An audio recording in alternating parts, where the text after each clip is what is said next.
Salut à tous, on est toujours à Haïfa, la troisième ville d'Israël. Nous sommes en bonne compagnie, on va dire. Alors à ma droite, Laure Dreyfus, bonjour Laure. Bonjour. Avocate de profession, qui travaille beaucoup dans l'immobilier et qui travaille beaucoup avec notre amie Bébel. Alors elle n'a pas voulu me dire son nom, elle m'a dit que c'était son nom, c'est comme ça qu'on la connaît à Haïfa. Ouais. Alors Bébel, ce sera Bébel. Ouais.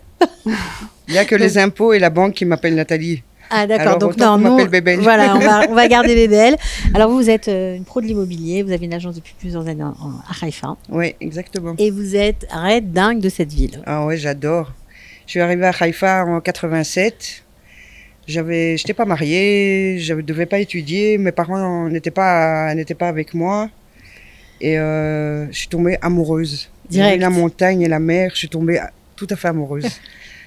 Et voilà, je suis restée là. Et vous êtes restés, vous avez fait votre chemin. Alors, toutes les deux, vous accueillez beaucoup de nouveaux immigrants qui viennent ici et qui doivent faire des démarches, trouver une maison, déjà pour commencer. Donc, on passe par vous. Après, pour la concrétiser par vous. C'est quoi l'offre sur la ville? C'est du neuf, c'est de l'ancien, c'est Bon, cher? Haïfa n'est pas cher par rapport au marché israélien. Haïfa n'est vraiment pas cher. Les prix ont augmenté. J'ai un petit peu regardé. Vous avez fait vos devoirs. J'ai fait mes leçons. Les prix ont à peu près augmenté et continuent à augmenter. Il faut que je dise quelque chose, c'est que le ministre des Finances vit à Haïfa et les prix à Haïfa ne vont pas descendre. Ils ne font que monter. Les prix ont augmenté maintenant dans ces 2 dernières années, plus ou moins je vais vous dire, pour un appartement qui valait à peu près 1 million de shekels en 2017, le même appartement va valoir aujourd'hui 1,2 million. Ok. Quand même. Alors, 1,2 million, on trouve des super chouettes appartements aujourd'hui à Haïfa. Ça veut dire quoi? À Neve Sha'anan, par exemple, parce que j'imagine que si Kalita est venue à Haïfa, ils ont sûrement entendu parler de Neve Sha'anan. Oui, beaucoup nous ont parlé de Neve Sha'anan. Ouais, Neve Sha'anan, c'est le plus grand quartier. Est-ce que vous savez que Neve Sha'anan, c'est le plus grand quartier d'Israël? Ah ben non, voilà, vous l'apprenez.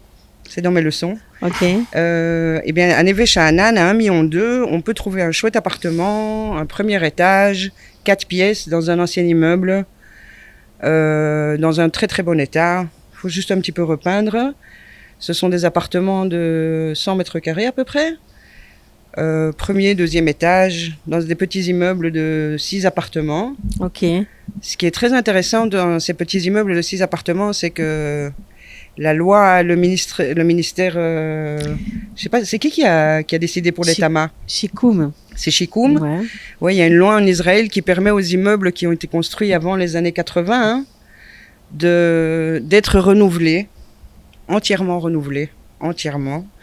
aux frais de l'entrepreneur et de recevoir en échange des appartements. En échange un appartement luxe, neuf, plusieurs en général. Avec un bon mamad, si jamais, qui sont donc protégés. Les locataires augmentent leur surface, ils gagnent une mirpécette en général, un balcon, on va dire, et une pièce et le mamad, sécurisée. Et le mamad. Voilà. Ouais. Un parking, si jamais il n'y a pas de parking. Un ascenseur, s'il n'y a pas d'ascenseur. Un immeuble qui ne va pas tomber. Donc c'est toujours un quartier qui est en plein changement, c'est ça? Sans compter le fait qu'à Neve Sha'anan, il y a le Ternion. C'est-à-dire que même si c'est pas pour y habiter, c'est un excellent investissement. Super, les appartements, c'est on trouve toujours des preneurs. D'accord. Alors, ça, c'est Neve Sha'anan. On comprend que c'est un grand quartier, certes, mais un quartier ancien. Ouais. Ça ne satisfait pas toujours les nouveaux immigrants qui arrivent de France, qui ont envie de luxe, de vue sur la mer, de penthouse. Mais à Haïfa, il y a vue Tout sur la mer partout. Mais bon, même à Neve Sha'anan, il y a vue sur la mer. Ouais. Avec des penthouses neufs. On a les deux côtés en plus de la mer. Pas penthouse neuf, mais la vue sur la mer, mais il y a aussi des nouvelles constructions à Neve Sha'anan. À Neve Sha'anan, il y a beaucoup de nouvelles constructions maintenant. Alors c'est cher, le neuf? C'est quoi cher? Je sais pas, dites-moi. Bon, je vais vous dire. Dans les quartiers les plus luxueux de Haïfa, en fait, à Haïfa, ils adorent habiter. Les gens, c'est pas comme à Tel Aviv, ils aiment habiter, pas sur l'axe principal, mais juste à côté de l'axe principal. Okay. Donc, on a un grand axe principal qui fait tout le Carmel. Et tout ce qui est côté ouest, mer, avec vue sur mer, 30 000 shekels au mètre carré pour le neuf. D'accord. À Neve Sha'anan, pour le neuf, qui est avec vue sur mer sur le côté est ou le côté nord, On est aux environs, dans les penthouses en général, vers entre 20 et 22 000 shekels au mètre carré. D'accord, donc c'est Ok. quand même, il y a une petite différence. Et pour, Oui, bien sûr. en ce qui concerne le marché de la location, Bon, on va pas parler que de Neve Sha'anan. non, d'autres D'accord. quartiers, on connaît pas très bien. Non, d'accord. On compte sur vous, bébé. Ouais. Haïfa, je vais vous expliquer. D'abord, moi, quand je suis arrivée en Israël en 87, c'était très rigolo parce que c'est la seule ville au monde où plus vous êtes plus près de la plage et de la mer, moins vous payez. Non, c'est vrai, hein. Ok, ok. C'est comme ça que ça marchait. l'héritage des C'est Anglais. vrai, c'est vrai. Alors maintenant, ce qui s'est passé, c'est que les gens de Tel Aviv, ils ont compris qu'on était bêtes. Ils sont venus, ils ont investi un maximum dans les quartiers qui étaient près de la plage. Et les prix ont monté, si jamais je vous ai En flèche. parlé, incroyable, quoi. Mais ils ont triplé et quadruplé. Et ce n'est que le début. Les prix sont maintenant en train de monter Donc énormément. c'est le moment de venir investir à Haïfa. Ah ouais, Ouais. ouais, bien sûr. Il y a tout à encore fait. des appartements à 500 000 shekels à Haïfa. Ben voilà, dites-nous ça, bébé. Des appartements. Voilà, 500 000 alors shekels, ça Maître nous Dreyfus, intéresse elle aussi. connaît les appartements à 500 000 shekels. Moi, je les connais un peu moins, mais enfin bon, Ada. on en connaît. Je te sûr. Ok. L'ancien maire de Haïfa, Yonayav, a très très fort développé le bas de la ville. Dans le bas de la ville, il y a énormément d'écoles, les écoles supérieures d'art et de. Il y a Oui, il y a les aussi- artistes ont investi le bas de la ville. Exactement. mais c'est pas que des artistes, hein. Je sais Non, qu'ils il y a ont, des ils ont bars, des il y a trucs des Tiltan, restos, il y a Il y a des, Tiltan il y a des aussi. startups aussi. Il y a plein de Ouais, choses. Il y a exactement. des pépinières avec. Donc on achète un petit truc ici à le Haïfa quand je vous Palais est parle. dans le bas de la ville.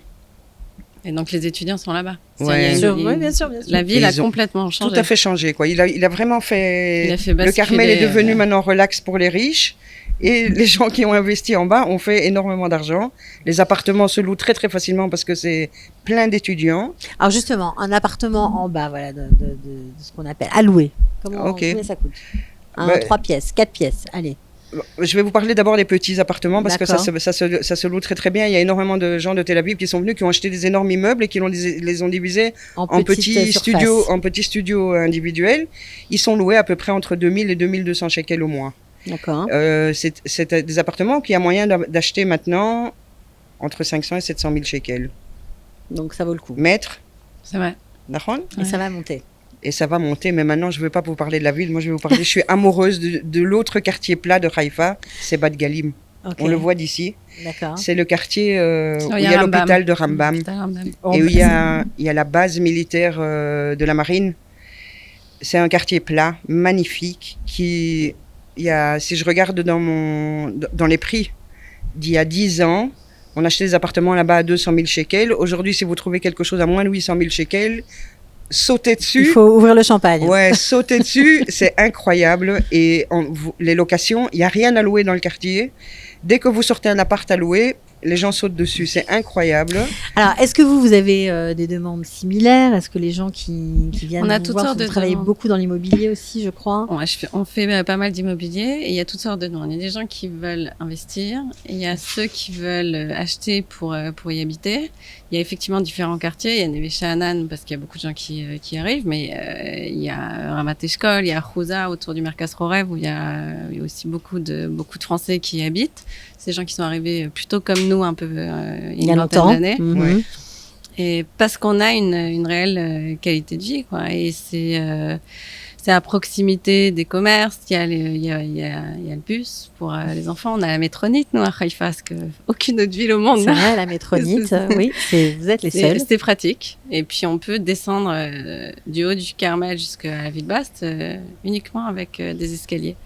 C'est-à-dire qu'en 10 minutes, on est à pied, on est en Il y bas. a même une course comme ça. Ouais. Ils font un challenge comme ça, une course de montée et de descendre Donc des escaliers. les gens s'étalent, c'est-à-dire ils achètent un peu partout. Il y a toutes sortes d'achats. Il y a des gens qui achètent autour du marché. Talpiot, à Hadar, il y a des anciennes maisons arabes qui sont des super Alors belles ça, constructions. on n'en parle pas beaucoup, mais j'imagine que c'est magnifique, quoi. C'est ce qui a fait la folie des Français qui se sont, par exemple à Jérusalem, ont investi les quartiers de Baka, les quartiers de. Ah, je viens de les faire une Forêts, parce affaire que- là-bas à Baka. Parce qu'il y a des belles maisons arabes, il y en a de moins en moins. Alors à Haïfa aussi, on trouve des maisons de ce Mais type-là. Cathy, je vis dans une maison arabe. Mais quelle chance, bébé. Dans le Carmel. dans le Carmel. Si on va sur la terrasse, peut-être qu'on va la voir d'ici. Ouais. C'est vrai que la plupart Elles se trouvent où, ces maisons? Dans quel quartier? dans le quartier autour du Chouk Talpiot, qui a été très très mal fréquenté jusqu'à un certain moment et qui est maintenant en train de se nettoyer complètement. Les maisons sont magnifiques. C'est des maisons, je vous parle des maisons arabes où les fenêtres sont fermées avec des blocs. C'est abandonné, qui ont été brûlés, qui ont été envahis et tout. Et les gens de Haïfa, maintenant, après que les gens de Tel Aviv leur ont ouvert les yeux, Commence à regarder le quartier. on commence à regarder le quartier. Les prix aussi là-bas sont en train de monter. Combien ça coûte une maison arabe, un 5 pièces là-bas? Écoutez, maintenant je viens de voir un truc magnifique, vraiment dans le chouk. Le chouk est très sympa. Il y a 2 fois par semaine et ils font ça piétonnier. Ouais. Ils font des spectacles le soir, comme ils imitent un petit peu Jérusalem. C'est normal. Très sympa, très très sympa, Ok. avec des groupes et des trucs comme ça, super chouette. Et il y a une maison maintenant qui a été entièrement brûlée. Ok. Où il y a une architecte qui a acheté le premier étage, qui a tout à fait retapé. Il y a une autre personne qui a acheté un appartement de 80 mètres carrés qui en a fait un 3 pièces. Et à côté de lui, il y avait un appartement complètement tout à fait brûlé, de 140 mètres carrés. Donc je vous disais avec les fenêtres complètement fermées et tout. Et il vient d'être vendu à 800 000 shekels. Il va y avoir des travaux là-bas, à mon avis, pour tout à fait le retaper. Au moins 500 000 parce qu'il est vraiment en très très mauvais état. Non, mais ça va valoir. Ça va valoir une fortune. Le voisin qui a exactement le même appartement de 80 mètres carrés, le loom pour le moment à 5100. Donc à 1,3 million, on va pouvoir sortir là-bas une location de 8 000 shekels par mois. C'est pas mal, pas mal, hein. Donc vous êtes en train de nous dire qu'il faut se ruer sur ce quartier près du marché. Non, moi je suis en train de vous dire c'est que encore mon avis, des investissements qui sont faisables. Bah oui, exactement. des investissements passionnants. Ils font pas des. Oui. Il faut tout à fait développer. La ville est tout à fait en phase de développement, tout à fait. Les prix montent et... C'est le moment d'investir. Ah ouais, tout à fait. Bon, est-ce que pour ceux qui débarquent, qui ne parlent pas encore l'hébreu, est-ce que vous êtes, en général, on me dit oui, mais je pose quand même la question, vous êtes OK pour les aider pour leur contrat? Parce que parfois, il y a des abus, il y a des gens qui ne connaissent pas et on s'adresse aux premiers venus, parfois des Israéliens. La première chose qu'il faut faire, c'est les mettre en garde. C'est-à-dire qu'on arrive en Israël, c'est pas le lait et le miel, toujours.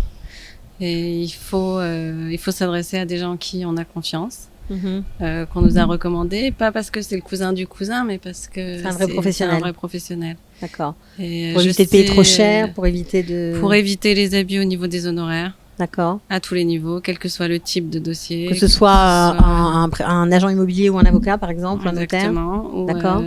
Dans le domaine des successions, dans le droit de la famille, dans le droit immobilier, évidemment. Et mettre en garde les gens, c'est leur droit à partir du moment où ils sont le client. Ils ont le droit de demander à avoir un service et d'avoir qu'il soit traité de A à Z, de l'achat jusqu'à l'inscription. Ok. Bon, alors vous, c'est une ville qui vous plaît, c'est une ville en pleine expansion, donc c'est le moment d'investir à Haïfa. C'est votre message, en gros, bébé. Ouais. C'est ça. Je voulais dire à propos de ce que disait Maître Dreyfus, je voulais vous dire qu'il y a des honoraires en Israël pour les agents immobiliers, que quand vous signez un papier qui est écrit en hébreu et que vous ne comprenez pas ce qui est écrit, d'abord, il y a des agents qui travaillent avec des papiers écrits en anglais, si ça vous aide. Et les honoraires en Israël sont des honoraires de maximum 2% plus taxes. Si jamais on vous demande plus que 2% plus taxes, il faut se demander pourquoi. Et surtout ne pas signer. Et surtout, demander d'abord avant pourquoi. d'avoir Exactement, plus de ne signez rien. Ne pas signer de compromis de vente. Pardon ? Ne pas signer les compromis de vente. Ne pas signer Zichron Varim, parce que je voulais vous dire... à Haïfa, on a un problème, c'est qu'il n'y a pas trop d'agents qui parlent français. Alors, c'est très possible qu'il tombe sur un agent qui ne parle pas français. Ils vont lui dire signe, et il ne sait pas sur quoi il a signé. Bon, même si on passe par vous. Non, c'est pas grave. Vous n'êtes pas obligé. Vous n'êtes pas obligé. Ah, bah, j'en ai aidé beaucoup, hein, quand même. Ouais. On a fait beaucoup de bénévolat ici. Même si c'est pas pour les affaires, je vous raconte pas. On a pris 3 kilos, on a mangé les fricassés des Olim, on a fait les ongles chez les Olim, on a fait des photographes, on a un photographe Olé Hadash. Oh, moi j'adore là, il y a 2 groupes, c'est un super... Vous les aidez. Ah ouais, bien sûr. Il y a beaucoup de Français, hein, beaucoup de francophones. Pas mal de Français. Il y a beaucoup de francophones. 70 000 francophones en 20 ans, pas mal. Bon, un petit mot pour conclure. Qu'est-ce que vous avez envie de dire à ceux qui nous écoutent et qui ne connaissent pas encore venez à Haïfa, simplement. Ne pas s'arrêter, regarder le paysage et repartir. Même pour les vacances, même... Mais venez passer 2-3 jours. 2-3 jours. Moi, je vous conseille vachement. Écoute, il faut penser à l'avenir. Hein. Moi, je crois que c'est une très très bonne ville pour l'avenir, pour les investissements. On a toujours le Ternion, on est bien mis. On a un service, l'éducation est d'un super niveau. Moi, j'ai mes enfants étaient dans des écoles publiques et ils sont pris en charge. Il y a des programmes avec le Ternion. Dès qu'un enfant a un don ou un talent dans certaines matières, il est repéré direct. Et donc, ma fille, dès le collège, elle faisait des cours au Ternion. Donc oui, ils sont pris en main et les gens sont attentifs. Bon, il y en a pour tous les goûts, c'est une ville pour tout le monde. Ah ouais, c'est une ville, ouais, exactement. Je peux dire ça comme ça. En tout cas, vous y êtes depuis longtemps, 20 ans. J'adore. Et vous n'êtes pas prêt d'en partir, j'ai l'impression. Ce qui est pas mal, c'est qu'il n'y a pas de ghetto. Je vous raconte pas, vous êtes invité à la piscine. Ouais. Il n'y a pas de ghetto à Haïfa. Tous les quartiers religieux, moins religieux, plus religieux, il n'y a pas cette pression qu'on peut subir dans d'autres villes. Ok. Bon, en tout cas, merci de votre accueil. On était super contents d'être avec vous aujourd'hui. Et bienvenue, puis, Tona. Et on se retrouvera peut-être. D'accord, avec plaisir. Pour d'autres occasions. Voilà. Avec plaisir. Dans le à bientôt, avec plaisir. Ciao. Au revoir. Au revoir.